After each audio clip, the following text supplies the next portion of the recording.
Hi everyone. For those of you who don't know me, my name is Lindsay. I am a vet tech and am currently finishing up a bachelor's degree so that I can go to vet school.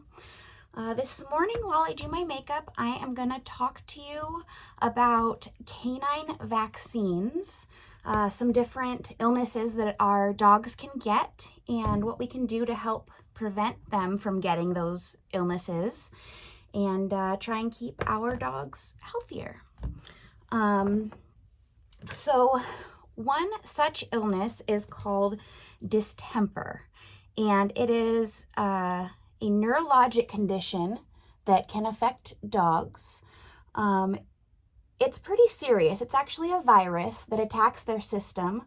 It is contagious through airborne exposure, which means if you take your dog to the dog park and there's another dog there who's been exposed to distemper or who has it, your dog could contract that disease from that other dog.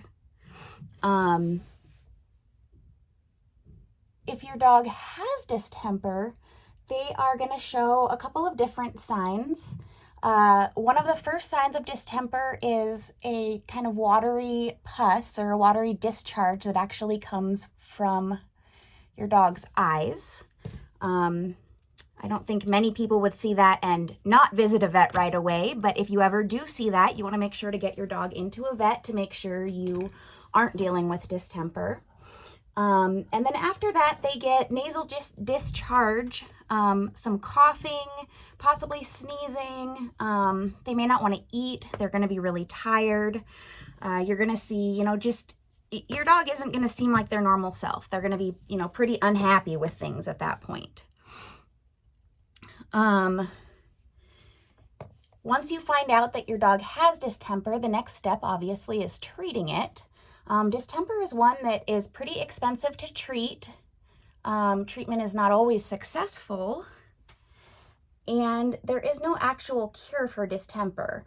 That doesn't mean that they're always going to have it. What it means is that all your vet can do is offer supportive care for your dog, fluids, keep them hydrated, keep them comfortable, and then hope that their system fights off the distemper on their own. Your dog is going to be hospitalized during that time, which gets to be pretty expensive. And again, your dog doesn't always get better from distemper. So definitely the easiest thing to do is to just vaccinate against it so your dog doesn't get it to begin with. Another fairly common illness that dogs can get is parvo. And this one, I think a lot of people have heard of. Parvo is also very, very contagious. It can actually lie dormant in the soil or on surfaces for years. If it's not specifically killed, it's possible if, let's say you go to the beach and you take your dog with you, and 2 years ago, someone brought a litter of puppies to the beach to get pictures of them, and those puppies had been exposed to parvo, and they brought that parvo with them, and you happen to follow in their footsteps on, some asphalt, some rocks. You come into contact with, an area that they were in. It's possible for that virus to still be there. Now, on the beach, is it likely? No, probably not. But in somewhere with, less soil turnover, somewhere where the actual ground itself isn't moving so much, the actual parvo virus can continue to survive. Even in the heat, in warmer climates in the Southwest, in Arizona, parvo can live, 6-7 years in someone's backyard. There have been cases where a perfectly healthy dog goes out in their own yard and gets parvo because someone who lived there previously brought it in.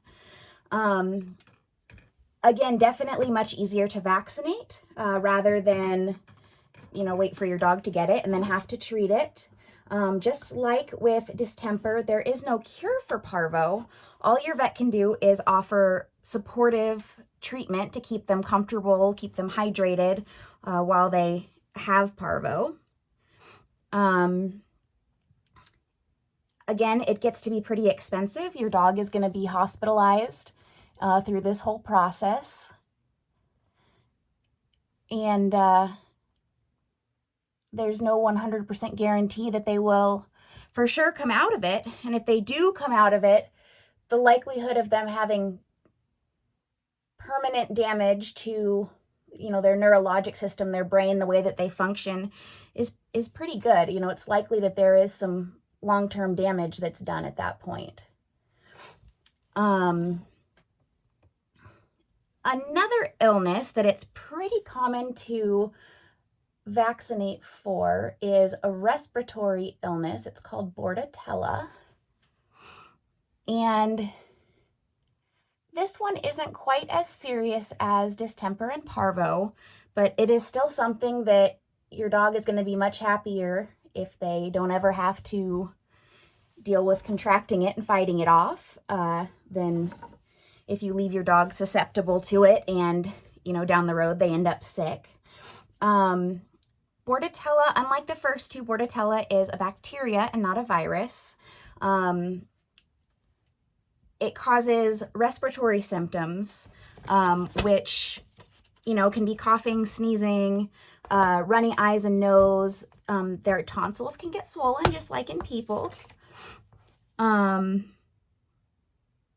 Just like when we get a cold, it's kind of the same for them. They get kind of, cold-like symptoms.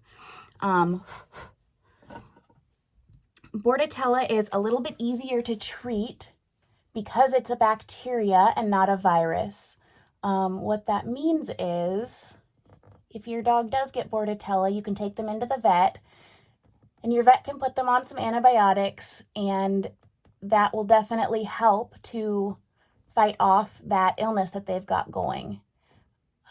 There are a lot of boarding facilities, grooming facilities, kennels, that kind of thing that require you have proof of vaccination for Bordetella, just because it is so incredibly contagious and it's so much easier to just vaccinate rather than hope that your dog doesn't ever get it. So, again, the easiest way to go is to just let your vet go ahead and vaccinate your dog, and that will help them to stay healthy. And then you don't have to worry about getting them on antibiotics to fight off a Bordetella infection. Another illness that it's actually not contagious so much from animal to animal, but they can pick it up from swimming or playing in water, is called leptospirosis. And leptospirosis is a spirochete bacteria, which means they're these little tiny bacteria, and they swim in little corkscrews. They're pretty interesting under a microscope, actually. And they get into lakes, ponds, rivers, not necessarily standing water. They'll actually do just fine in rivers and streams and creeks and whatnot. And what happens is when your dog goes and drinks from that body of water, they ingest these little bacteria, and then those bacteria proceed to wreak havoc in your dog's system.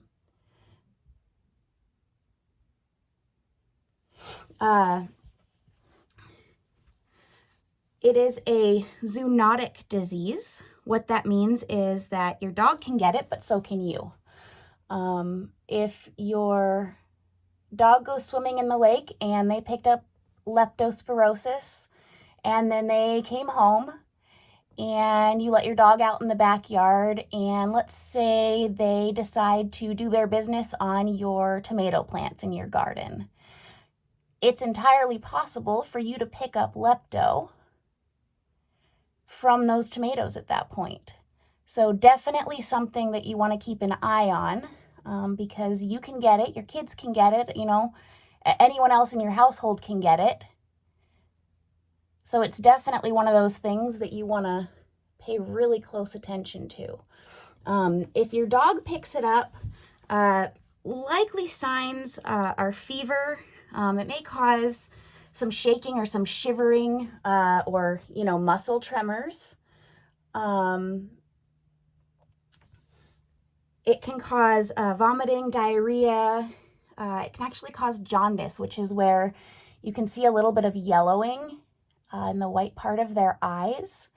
If you have a dog that's lighter colored, sometimes the light parts of their skin will actually turn a little bit yellow. But jaundice in general is yellowing or yellow tinting of the skin.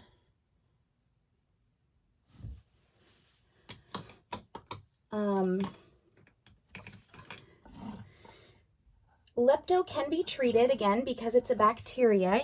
You can put your dog on antibiotics and that will help them get over it. And then you just want to keep a close eye on them, again, because it can be passed on to people. You want to make sure you get it cleared up all the way so that you don't risk human family members also contracting it. And although it can't be spread from, dog to dog, you want to make sure too, if you have other dogs in your household, that they're not sharing water, because that lepto can, like I said, pass on through urine to other places. So your other dog could still manage to pick it up. Leptospirosis, the reason that it causes the jaundice is that it actually does a whole lot of kidney damage, gets into their systems and starts damaging their kidneys. So you really want to try and catch it early and make sure you get it stopped before it does a whole lot of damage to your dog's kidneys. Now, lepto, even with treatment, there's a pretty good chance that it's going to be fatal. So the best way to handle that is to make sure you vaccinate. And that way, when you are at the lake with your dog, fishing and swimming and hanging out and having a good time, you don't have to worry about your dog drinking out of the lake and potentially contracting lepto from that water. And then one last thing that I think it's really important to vaccinate against is Lyme disease. Now, just like lepto, this is one that it's not going to spread from dog to dog, because Lyme disease is actually spread by ticks. So what happens is a tick that carries Lyme disease bites a dog and passes that on to them, causing that dog to get sick. But once that dog has Lyme disease, if they're out, playing with the neighbor's dog, they're not going to pass that Lyme on to another dog that they come into contact with. So that is at least a good thing. It doesn't spread crazy easy. The hard thing with Lyme is once a dog gets Lyme disease, it can be really difficult to get rid of it again. And even if you do get rid of it, there's a pretty good chance that there is going to be permanent damage from the Lyme. And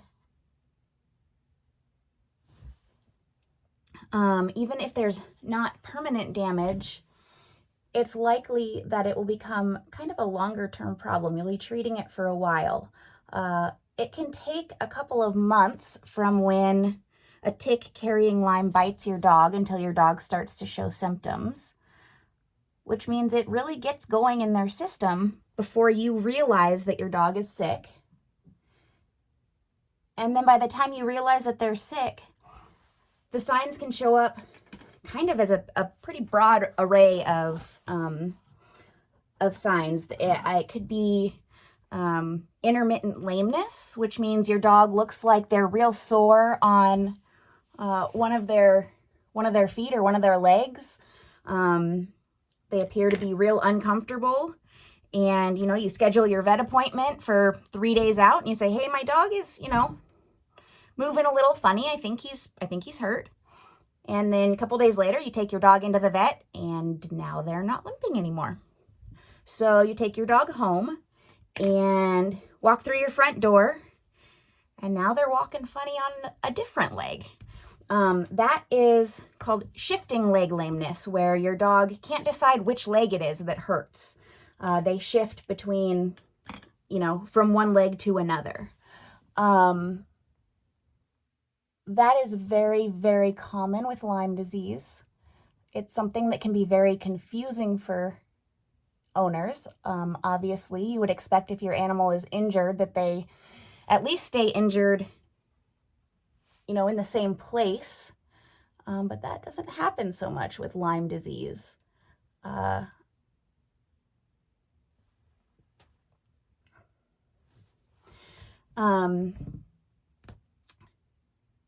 Lyme disease can also cause just kind of general havoc in your dog's system. And that can look like, swollen joints, swollen lymph nodes, just generally not acting like themselves. Lyme disease can really kind of show up anywhere in your dog's system. And that can make it pretty hard to diagnose because there's so many different things that it can do, so many different ways that it can show up.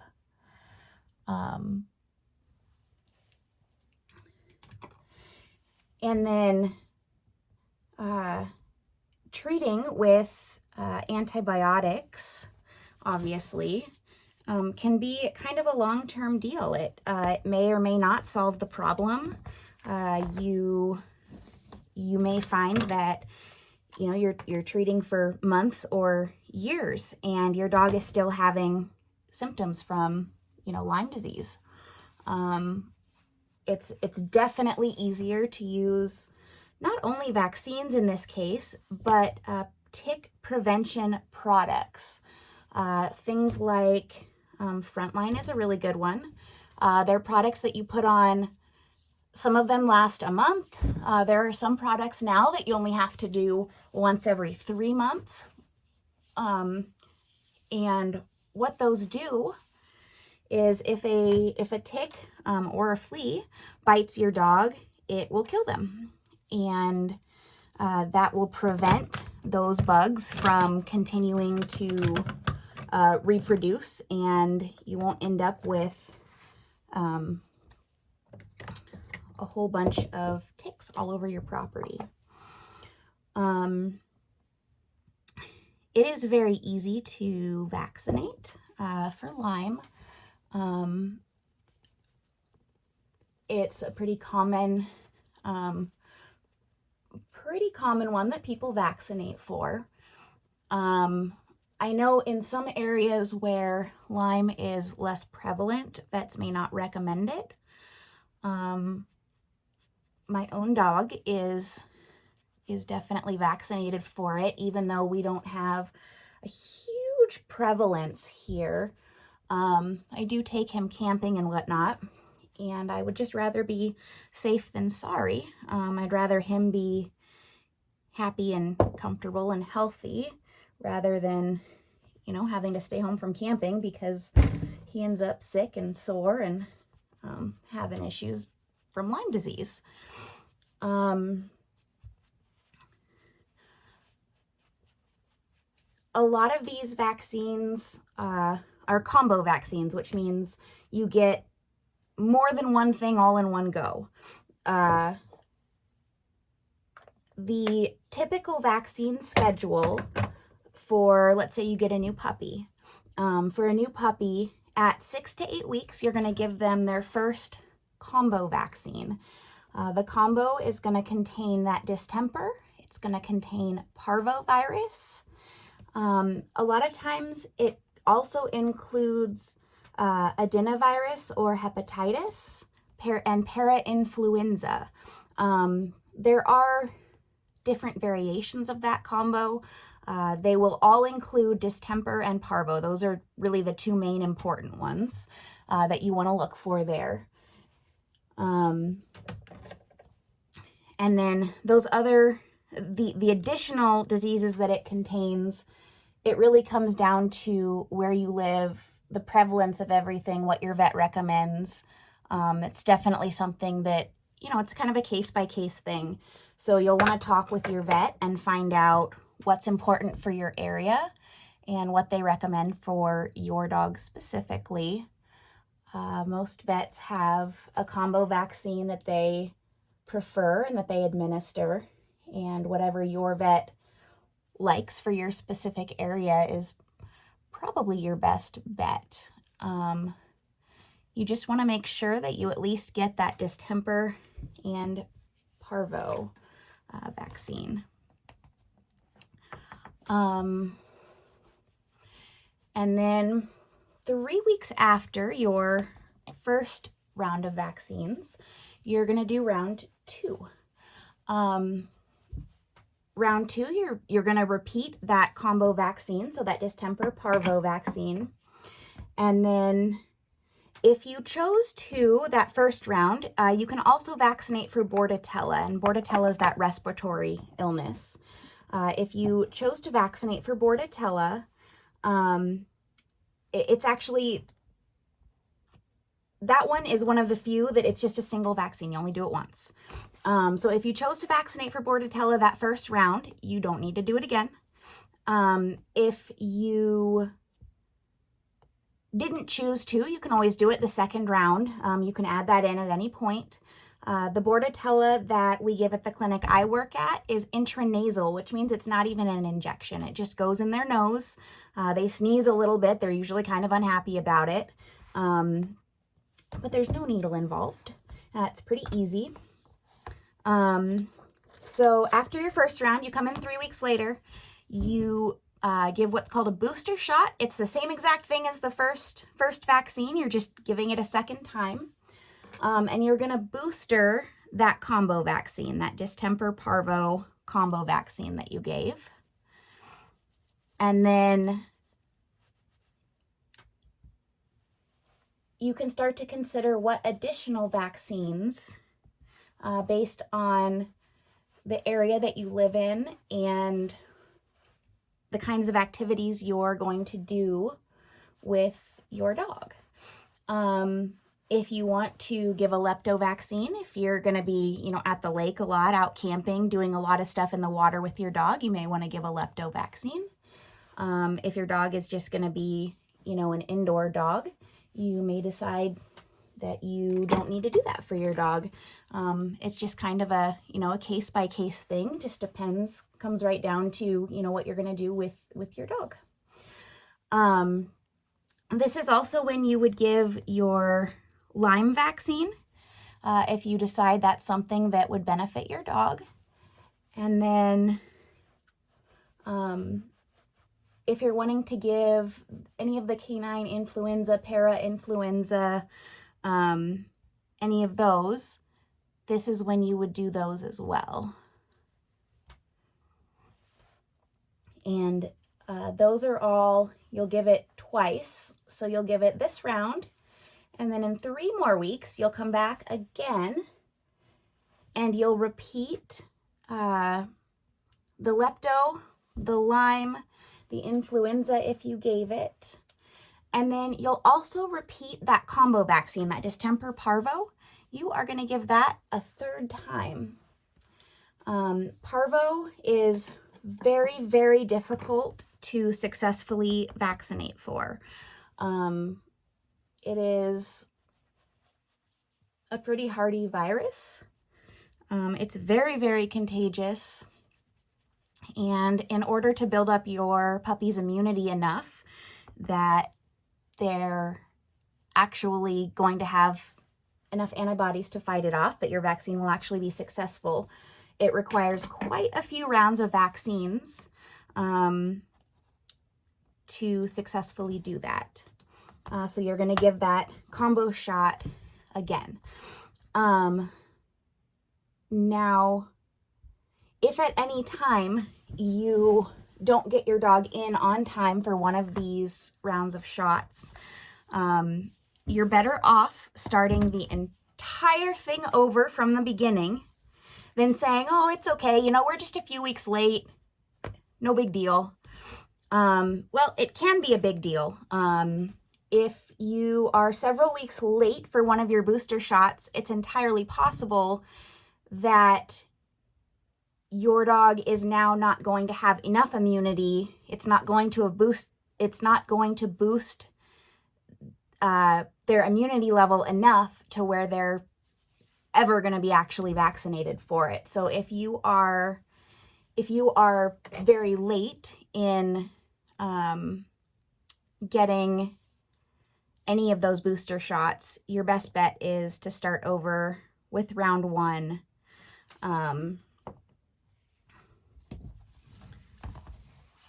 Just to, you know, better to be safe than sorry. Make sure that you actually have your dog successfully vaccinated. Now, when I say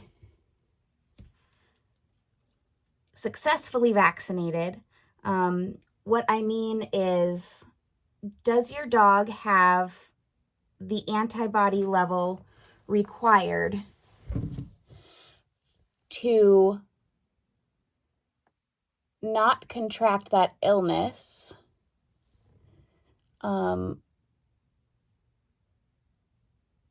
should they come into contact with it?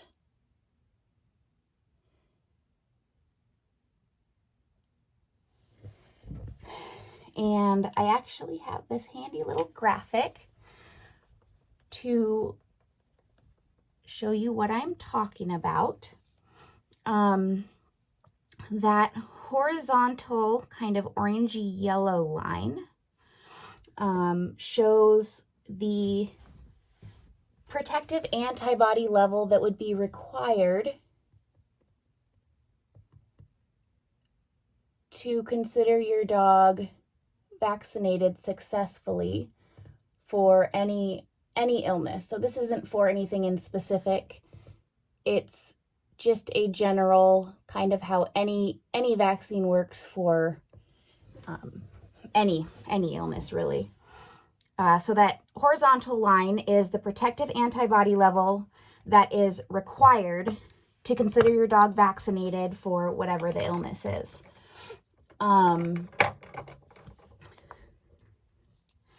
The pink line at the beginning, those are the maternal antibodies. So if you have a puppy and you're taking them in for their first vaccines, it's possible that they still have a little bit of immunity left over from when they were nursing on mom, which is very handy in keeping puppies from getting sick.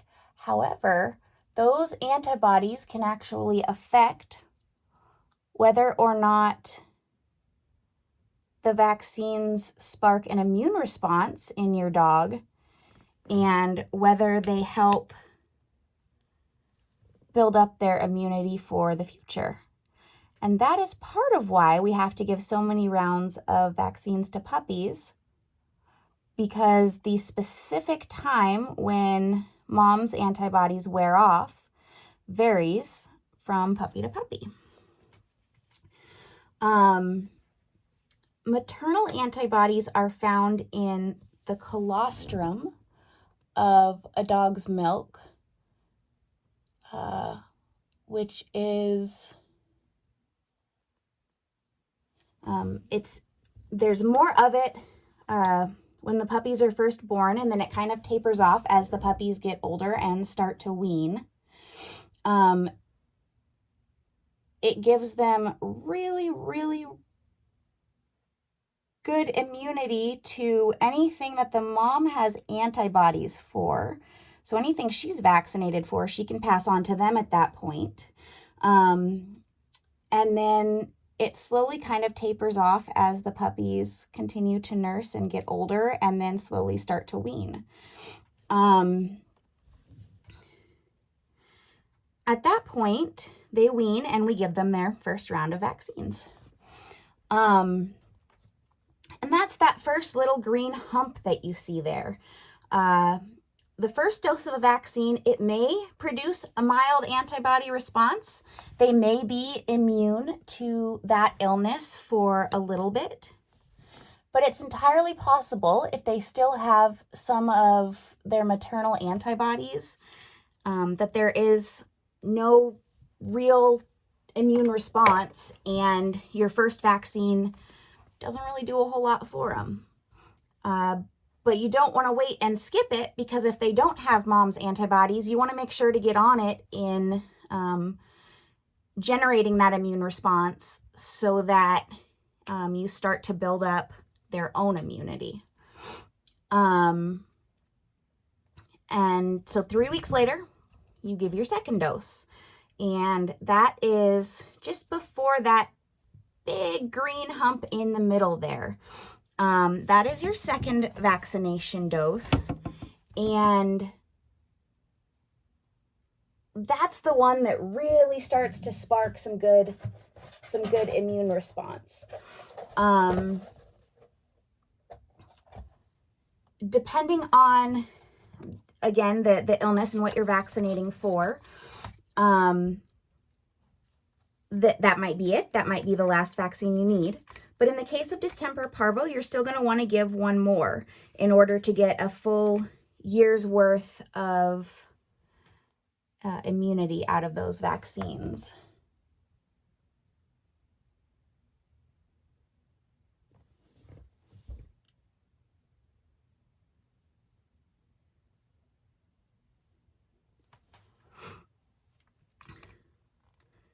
So just depending on, again, what you're vaccinating for, how old your dog is. Are you vaccinating a puppy or are you vaccinating an adult dog? Maybe you rescued an adult, and worrying about the mom's antibodies is not an issue because they have not nursed in years.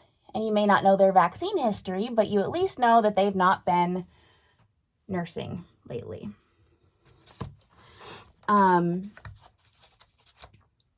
So we're going to give that second dose of our vaccines. That's going to elicit a pretty good immune response. And as the antibodies kind of start to taper off from that, it's still going to keep their levels high enough that they have that protective antibody level required to keep them from getting sick. And that's really what we're looking for. So at this point, you can consider your puppy vaccinated. You're still going to want to give an annual booster shot.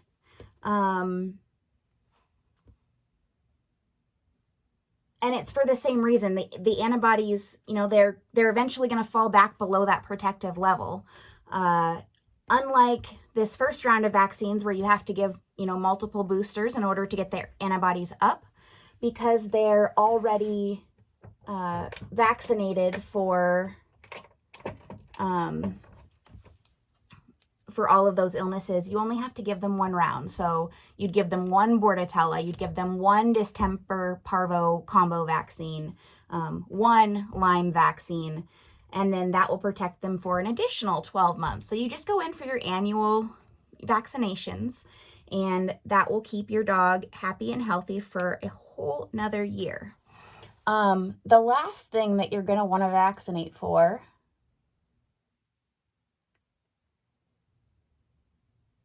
is rabies, and this one is actually legally required.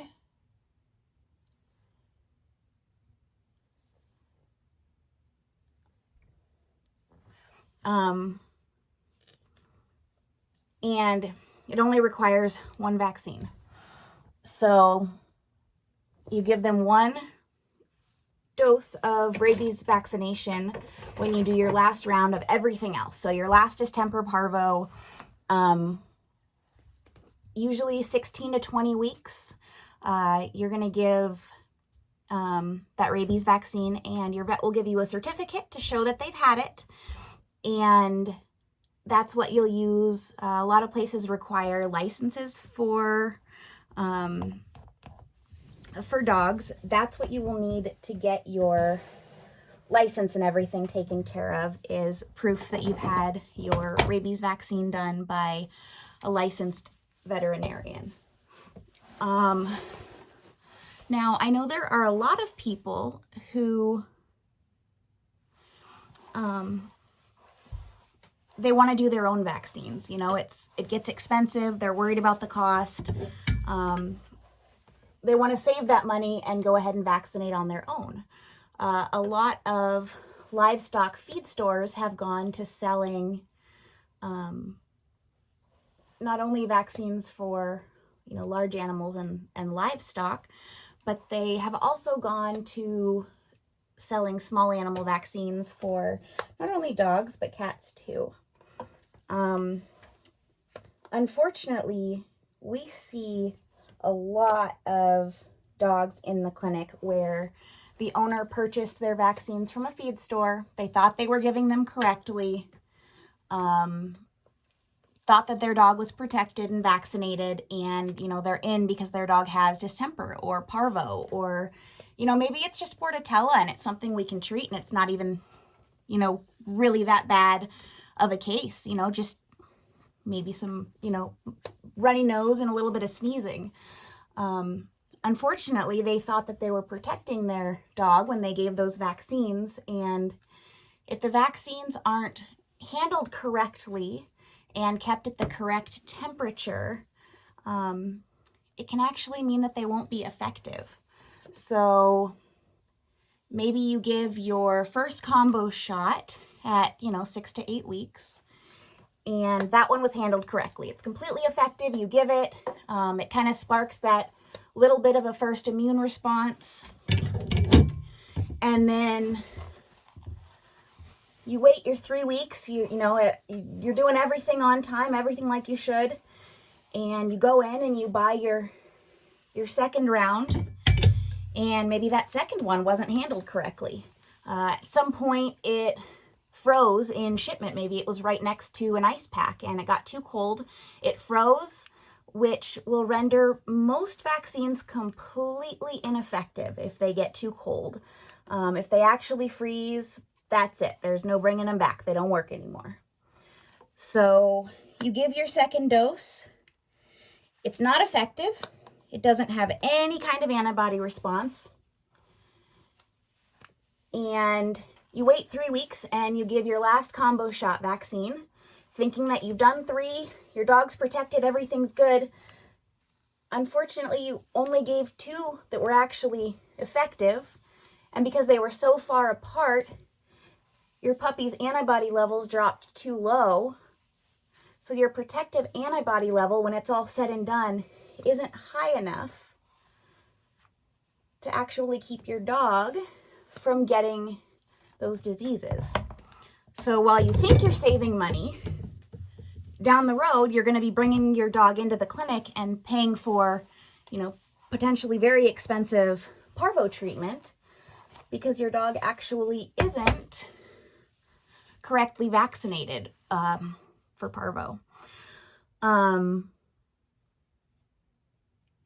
There are special refrigerators and special sensors and all kinds of things that the vet's offices have and the companies that ship those vaccines have to make sure that the vaccines are handled correctly, that they're still effective when they get to the clinic. There's all kinds of things that, you know, those vets have that the feed stores don't. It is a little bit more expensive to get your vaccines at the vet's office. However, you're getting not only the expertise of the vet, where, you know, they can look your dog over, make sure everything looks good, make sure there aren't any heart issues or lung issues or other illnesses that you need to, you know, keep an eye on or be concerned about. But you also know that your vaccines are handled correctly. You know that at the end of it, your dog actually is, you know, going to have that protective antibody level for everything that you're vaccinating for. You know, and additionally, you don't have to worry about which vaccines you give which way. Some vaccines are intramuscular. Some just go under the skin. Like I said, that Bordetella is intranasal. And if you give any of those vaccines the wrong way, you can do a whole lot more damage to your dog than you're doing good at that point. So it's definitely something to pay attention to. And it's definitely a lot easier to, just let the professionals do their job. Leave it to your vet to do those things. Your dog will be healthier and happier for it. And although it seems like it's, maybe a little bit expensive up front, it'll definitely save you money in the long run. Getting a full round of vaccines for your puppy and then correctly vaccinating them every, year after that, it's super important. And definitely worth spending a couple extra bucks to make sure you're doing it correctly. Anyway, I am off to work. I think that's all I've got on vaccines for your dog. Anyway, I will talk to y'all next time. Bye.